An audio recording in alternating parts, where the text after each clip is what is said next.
Welcome to the Ramon Foster Show, brought to you by the Get-Go Cafe and Market, where they're serving hot, fresh food 24/7, and by Ramon's rendition of The Undertaker. Yes. Which now you just did it off camera. Now you have to do it again. It was nothing better in wrestling when he did that. It was between that and Razor Ramon's toothpick flick. It was those two that did it. You just liked Razor Ramon because of his namesakedness. That's the only other one I knew growing up. That's the only other one I knew. Moan, all week you've been pushing for an episode on wide receivers, and here we are at the end of the week. Let's do it. Let's talk about wide receivers because it is an interesting group, isn't it? Yeah, it is, man. I'll say this too. It's so much talent, so much so I actually saw an article that said 5 sleeper teams that you're not going to overlook, that you shouldn't overlook this team. And it was talking about the Pittsburgh Steelers. And a large part of it was the fact that they have a bunch of weapons offensively starting in that wide receiver room, man. It is a lot of young talent. It's young. It's just, it's also coming with a lot of question marks, as youth always does. And I start with, and I guess we should too here, what are you going to get out of Deontay Johnson and Chase Claypool? Deontay Johnson finished in the top 10 wide receivers in the NFL. To me, he still feels like an incomplete product. Maybe I'm wrong. Yeah. Claypool himself acknowledged coming into these OTAs, I need to be better. I need to be more consistent. I need to come down with the football more often, combat catches, and I need to stop stumbling on my routes. And he did. There was a lot of stumbling. What are those two guys? What do you see as their ceiling, Moan? What are your expectations for them? Man, I remember when Deontay came into the league and just the way he played the game. You saw him. He has some quickness to him. He has some smoothness to his route running. He has the ability to kind of break out. I think a lot of people are actually forgetting too, DK, his rookie year, say it's hinged on somebody else, whatever you want to call it. He did make second team All-Pro. He did. He did. He has that under his belt, whether it's kick returner, whether he made that list. And a lot of greats that we know have come through this league, or a lot of names that we know haven't done that. And he has the Pro Bowl. I don't care if it was an alternate or not. He still got the nod. Everybody wants the nod, and he got that. So we know what he is or what he can be. He has to be more consistent. The way he slips, the way he has his feet underneath him, got to clean it up. It's a bunch of small things with Deontay that's holding him back, honestly, from being in that other group of, I think more people talk about A.J. Brown. They talk about Debo, Scary Terry McLaurin. They talk about those guys. I think his ceiling, if I'm giving a player to Deontay Johnson, is Michael Thomas. Wow. And that's damn good, is it not? Yeah, that's a very real thing. And for Chase to me is one of those things like, I don't want to say grow up because I think that's a little disrespectful. It's just one of them. You see him get off the bus. You see him walk on the field, you watch him make some warm-ups, catches and stuff, and you say, man, look at that guy. And then he gets to the games and you have these moments where it's like, dude, you're 5'5" right now. Play like who you are. I'll tell anybody that's got size, that have natural talent, or just overly athletic, which Chase Claypool is. Be who they think you are. And who I think he is, he could be a myriad of just wide receivers that can just say, if you need a play, you go to Chase. I'm talking about down the sideline. I trust Chase Claypool more than I do Deontay. Well, you're going to see him in the slot too. I can tell you that right now, based on stuff I'm not allowed to talk about. Okay, all right. Say less. Say less then. I just did. Let's look at the rest of this group because the rest of us is mostly new. We've got George Pickens. You got Calvin Austin. These are the 2 draft picks. They're going to be in the mix immediately. There's no hesitation on that. Nothing. Everyone forgets that the Steelers signed Miles Boykin. As if he didn't exist. Gunnar Olszewski might be the next Ray. Little dude. Wow. But they're utilizing him a lot, not just in special teams. This is the supporting cast, I guess you could call it that, unless Pickens rises up, in which case everybody else is the supporting cast. I'll say this first about Calvin Austin. I like him because of his speed. I like him because of his attitude. I like him because if you get the ball in his hand and he's not getting flung around because he is a smaller wide receiver and he acknowledges that could be a good weapon to have, man. So I like the idea of him. What he turns into after this year, we'll see. And as you can say, I say after this year, meaning he going to have some rookie mistakes. He going to have to grow into his second year. But if we're going to Miles Boykin, you look at him versus Chase Claypool, you got to say to yourself, this is direct competition. Both from Notre Dame, both are 6'4" big time wide receivers. I mean, not big time, but big height wide receivers. And you got to say to yourself, if this doesn't directly challenge you to be a better pro, somebody that went to your college, that is the same height, has the same measurables as you do, and also on a different team this year, and he's starving for attention, then you'll never get it. I ain't gonna say you'll never get it, but it'll be hard pressed for us to just say you deserve wide receiver 1 if Deontay isn't in Pittsburgh. Because the guy that we hadn't talked about that's in that rookie class, you know my guy, George Pickens. I think that potential for him can be through the roof if a guy like Chase doesn't step up. Well, or even if he does. I mean, that's the thing here. Pickens has the talent level to go out onto the field and become your number one guy. Not necessarily in terms of catch volume or whatever. That's going to be more of a Deontay thing regardless because of his route running, because of his familiarity with the system, because he's a grizzled NFL veteran at this point in his career. In general, though, Moan, I don't want to be the wet blanket here or whatever, but I'm just nervous about this group. To me, this feels like the biggest swing vote in either direction. Direction. Why? I think it's foolproof, damn near, DK. Really? Honestly, I do think you have way too much talent to where you can't. If one's not working, you go to the other. And this is the other side of it too. All of these guys are big. You mentioned Gunner. Gunner's actually 6 foot. That's not small. He looks small with these guys when he's standing out there for OTAs. Believe me. That's my point. They're all big, fast wide receivers. As big as Chase is, they got him listed at 238. I doubt he's 238. I give him around 225. He's fast. Miles Boykin's fast. We know Calvin Austin is fast, and Deontay is smooth as ever. If everybody takes a step back and let Deontay do his thing, meaning he's going to be wide receiver 1 this year, he's going to get the most catches. So if you stop him, then you're going to Chase. And that's the other part.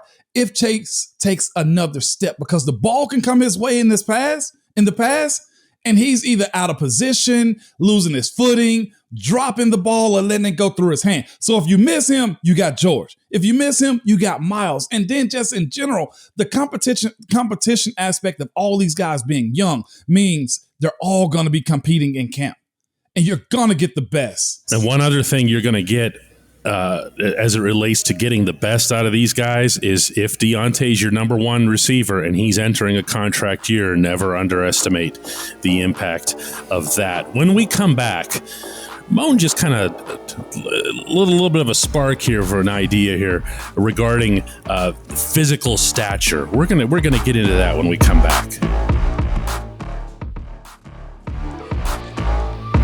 Welcome back to the Ramon Foster Show, brought to you by the Get-Go Cafe and Market. Moan, you're getting into some wide receiver sizes and frames and so forth. And you know what I thought of? And it has nothing to do with that whatsoever, but just the way the brain works. The Steelers brought back Tuzar Skipper this week, okay? Now, Tuzar Skipper, for anybody who only thinks of him for the preseason legend that he is, does not know what it's like to be in a locker room and see Tuzar Skipper pass through. Mm-hmm. He is a human machine. He is like a robot instrument of death. Mm-hmm. Okay, and I have somebody asking me at DK Pittsburgh Sports on my live cues for the week, who is the greatest physical specimen that I'd ever seen in any sport. And it's going to be football. It just has to be football. And I'm instead throwing this to you. Like just somebody who you just saw that was in such immaculate, fantastic shape where you just said, that's it. That is just the perfect bleeping athlete. Now, while you think, I'm going to throw a couple out here. One is going to really date me here, but Greg Lloyd, when he was with the Steelers, was just outrageous. Okay, he just bursting at the seams, at all seams. Yep. Freakish in that regard. And understanding that there's different shape for different positions. It is. Okay.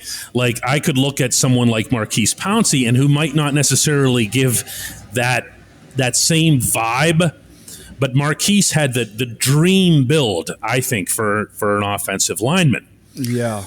Actually, Dave kind of did in a certain way too. Does, Right, David DeCastro. Yeah.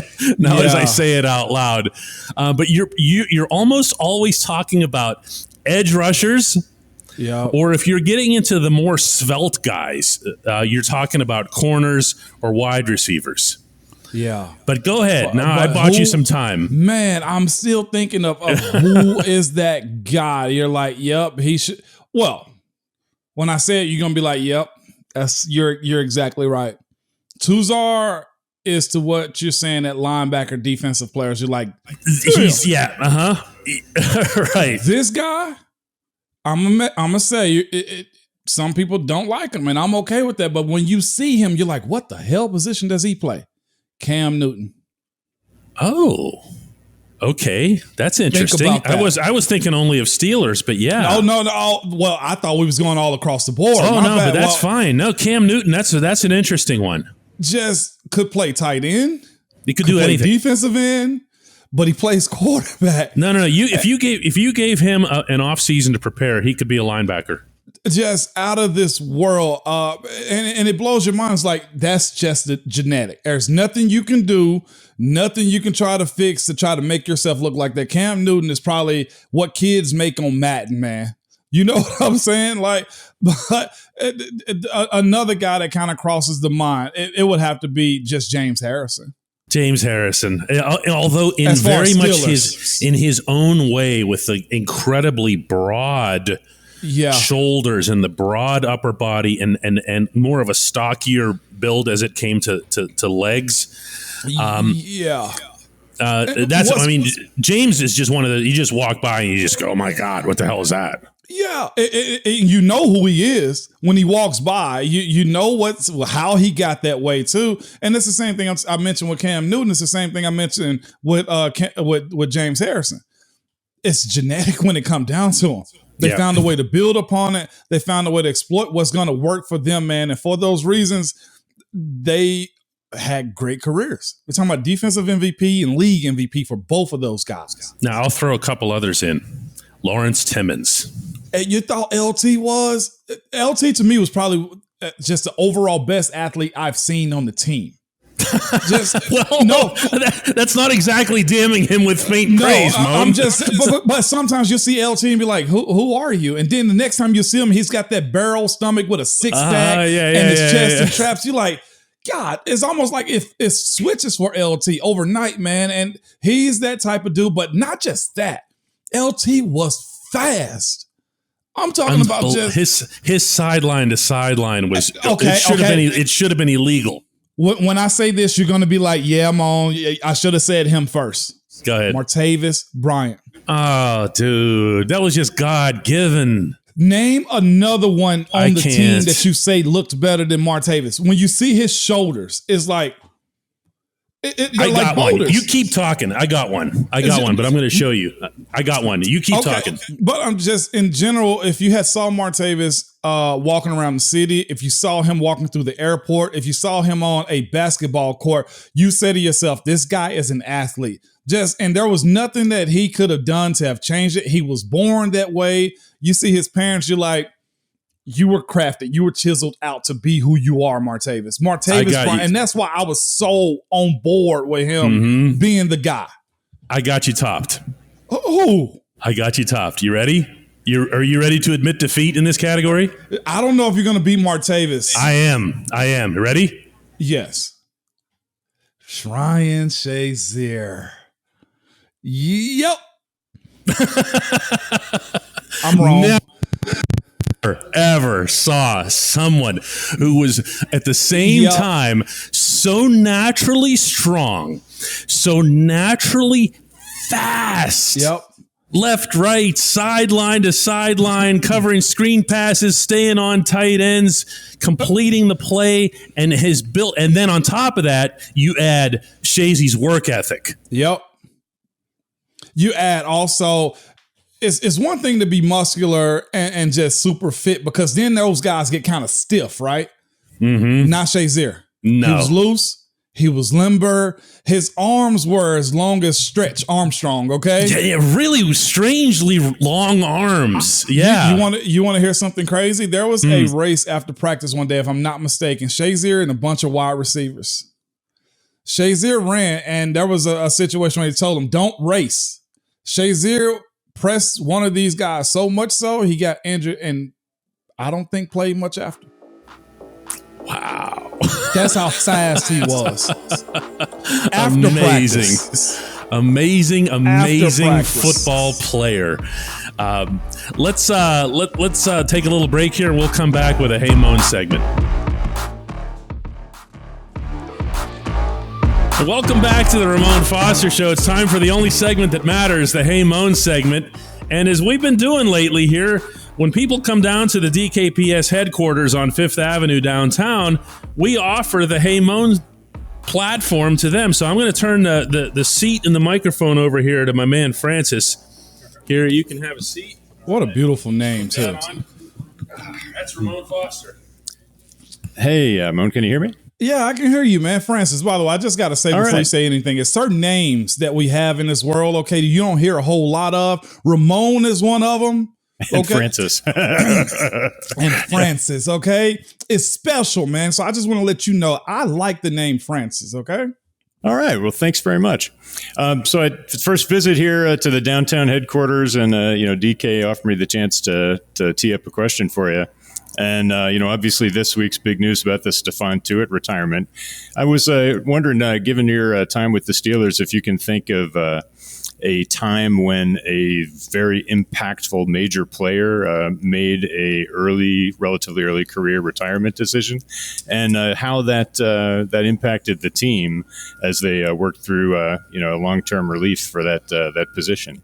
Man, I think the name that comes to mind usually is probably Troy, but Troy's situation was a little bit different. He had already done double digits, Hall of Fame career. As far as his career goes, Super Bowls, he knocked out all of that. For me, I would almost suggest not a retirement, probably a cutting. Watching somebody get cut, man. The one guy in particular I know had a whole bunch of fanfare when he came in. He was a year before me, was Lyman Sweet. Having him get cut was probably one of those like, oh, this is the business side of it, or you got to find a way to replace a guy. And the Steelers have been doing that. Receivers is position that they find a way to always find the next guy. I would probably almost say the guy that another cut was probably Craig Urbick, like his. That was very shocking to me also, considering the year before he was a 3rd round draft pick. I think it's more of those moves as opposed to early retirement as far as the Steelers go. Most of the time, guys in Pittsburgh usually find a way to finish out their career. I will say this as it comes to mind too. Jason Worrells. Remember him? His was more of a shocker. And the guy behind him, Jarvis Jones, being released or not being signed back, that was a shocker too. Those two guys, I'd say Craig and I'd say just Lyman's just released. Those guys were shockers, not retirements, except for Worrells. Worrells had the most. I'm talking about the absolute most potential of almost anybody I've seen. He got franchise tag, played that year out, and the next thing you know, he was done. And his was based off lifestyle change a little bit. I think it was a religious side of it that helped lend that movement for him. And guys are done when they're done. If you got to beg somebody to come back also, which nobody ever has inside of that building, then they're probably not all the way in it. And I know a lot of people are upset about Tuitt retiring, because their focus is the team. Everybody wants to win a Super Bowl, but you don't want a guy who's mentally not locked in. And I think Tuitt made the best decision for himself first, but also for the team, because football is a hard, long, enduring sport. And you got to be intentional about everything you're doing. So those are the guys off top that I can reel in my time with the Steelers that I was kind of shocked by. All right. Hey, thanks for taking the question. Appreciate it. Big fan of the show. And, you're my go-to whenever a new episode comes up. You're my treadmill time in the morning listening choice. I'll give the microphone back to DK. Absolutely. Okay. Give it up for Francis, everybody. How did he do? Francis was phenomenal. Francis was phenomenal, says Moan. Yes, I want to say his name every single. You know how you shorten somebody's name down like Fran? No. What do you say every time when it comes to his name? Yeah, you say Francis every time. Every time. There's not an abbreviation for it. You know? Absolutely not, DK. Moan, let's do this again next week. Man, I promise I'll be here if you are. I'll be.